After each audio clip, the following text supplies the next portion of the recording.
Welcome back to another episode of 40 Facts About the 40K Universe. I am your host, Gersh1, and today we're going to be talking about the Genestealers, more specifically, Genestealer cults, I should say, and we're going to be talking about the Primus, the bioform that is known as a Primus. Is it considered a bioform?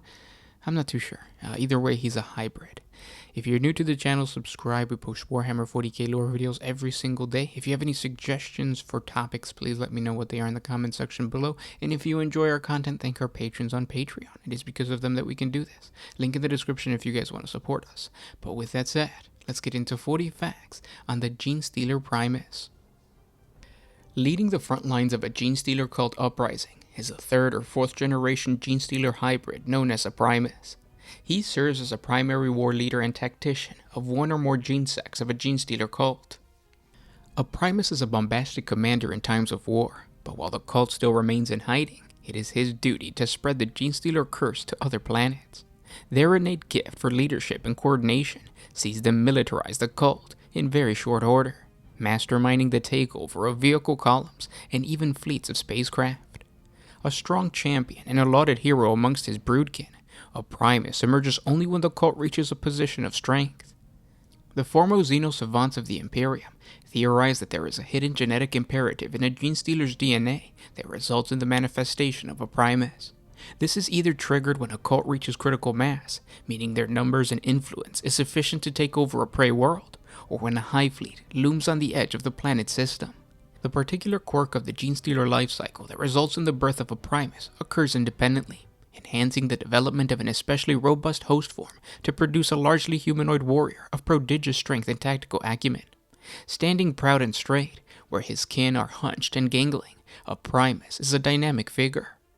Where the Genestealer Magus has the telepathic powers that equal that of a Space Marine librarian, the Primus has a superhuman dexterity and surety of focus that can see him bring down adversaries twice his size.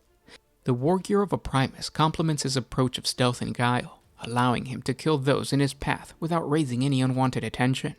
Each Primus gives himself the finest equipment that the cult can provide, distilling toxins from his own virulent bloodstream and delivering them via silent firing needle pistols and paralytic toxin claws. Some wield strange sentient swords thought to be grown from the bony secretions of a Genestealer Primarch's biothrone. These blades are not only symbols of the cult father's trust, but deadly weapons in their own right, capable of stealing the life energy from those they strike to leave only withered husks behind. As the infection's ascent reaches its peak, the Patriarch's behavior changes. Its instincts shift from survival and reproduction to the more aggressive tendencies of a Tyranid warrior bioform. These changes are reflected in its Primus offspring. When they deem the right time to lead their broodkin to war, they put into place a complex military logistic that even a Magus would struggle to master. As their plans unfold, a wave of terror, fire, and anarchy spreads across the prey world. Should the cult survive the ensuing battles, it will be the Primus who leads it to fresh prey, where the pure-strain Genestealers will begin the cycle of infection and insurrection anew. It is the duty of the Primus to be at the forefront, uniting his gene kindred when the overriding impulses of the Patriarch and the Magus are elsewhere. It takes great confidence and talent to lead such a wide variety of forces that is the cult, uniting neophyte hybrid workgroups alongside broods of ravaging pure-strain Genestealers and hulking aberrants. A Primus ensures they fight as one in an overlapping network of opportunistic assaults and long-planned ambushes. When the business of war is at hand, a Magus will usually cede authority to his gene-sex Primus, knowing that their peer is literally born for war.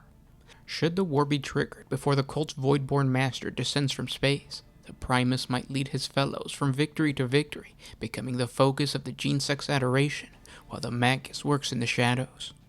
Commanding his broodkin from the front, a Primus stalks through the fire of war with the surety of an alpha predator. Each is an ambush leader and a frontline general. It is his duty to show the supremacy of his kind to his prey world. Their preferred method of attack is to burst from underground layers with scores of hand-picked warrior organisms at their side.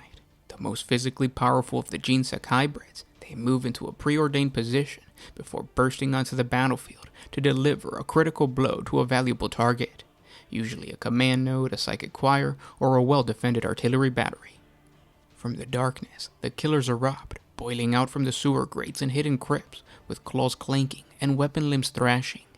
The enemy, previously oblivious, scrambles to react to the sudden ferociousness of the Primus' secret attack. So swift and certain is the Primus' assault that few adversaries can land a telling blow before they are cut to pieces. And those were 40 facts on the Genestealer Primus. I hope you guys enjoyed this video. I'm actually, I want to start a Genestealer cult army. I don't know how good they are on the tabletop. I've never played them before, but I just think that they're really badass. Recently, I picked up a Genestealer starter set. So it comes with the Primus, and it comes with like 2 other infantry units and the vehicle. But I want to know what's good in 9th edition. So if you play, or if you have a friend that plays and you've played against him, what makes them fun? What makes them competitive? I really don't know if they are competitive on the tabletop, but if they are, what is it? Let me know in the comment section below. The reason I wanted to play Genestealer cults as opposed to Tyranids is just because the Genestealer cult usually has more, there's more relatability to it. It's connected to humanity. So like even in this situation, like we're talking about the Primus is basically a captain or a general.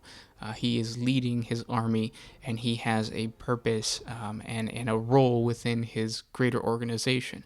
Whereas like the Tyranids, sure, you have a leader of the force, but at the end of the day, they're just monsters. Like, they're just conquering a planet, consuming it, then they jump into the pool, and then they turn to mush and then become part of the hive mind. I understand why that would be fun. There's just more relatability to a Genestealer cult, which is why I am actually starting it.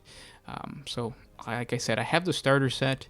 I'm excited for that, and I also have some hybrid sprues, just because a year or 2 ago I wanted to do the Kit Bash November, and Genestealers are perfect, or the Genestealer hybrid box is perfect for kit bashing. So I was like, oh, I'm going to use a bunch of these bits for like different kit bash models, but then I ended up only creating 1 model, and then I just completely ignored the rest of the month.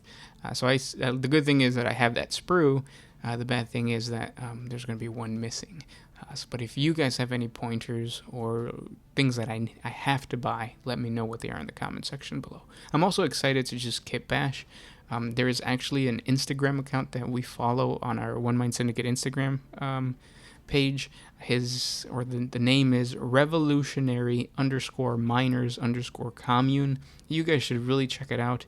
He did a really good job of making a cult, a Genestealer cult, but giving it like a Soviet Union twist. So it looks awesome. He has a lot of propaganda posters, and his models are really good. I don't actually like the Primus model that comes in the starter set. I'll probably kit bash something or another to make him look more badass. Because even in the lore, it's supposed to be an Apex-looking Genestealer hybrid. I don't get that from what comes in the starter set. So I'll probably kit bash. If you guys know of any other accounts that do some cool like kit bashing with Genestealer cults, let me know what they are in the comment section below. And I invite you guys to follow us on Instagram. If I start building the Genestealer cult, I'll probably post it on there. So it's just One Mind Syndicate on Instagram, and maybe you'll see an update for that army as I build it. Just know that it takes me a very long time to actually sit down and build and paint and all that kind of stuff. But thanks so much for listening, guys. If you guys have suggestions for anything within the Genestealer cults that you guys would like us to talk about, let me know what it is. It helps me by reading the lore, and then obviously I create content for you guys. So it kind of helps both of us out. Thanks so much for listening, and I'll talk to you tomorrow. This was Gersh1 with One Mind Syndicate signing out. Oh,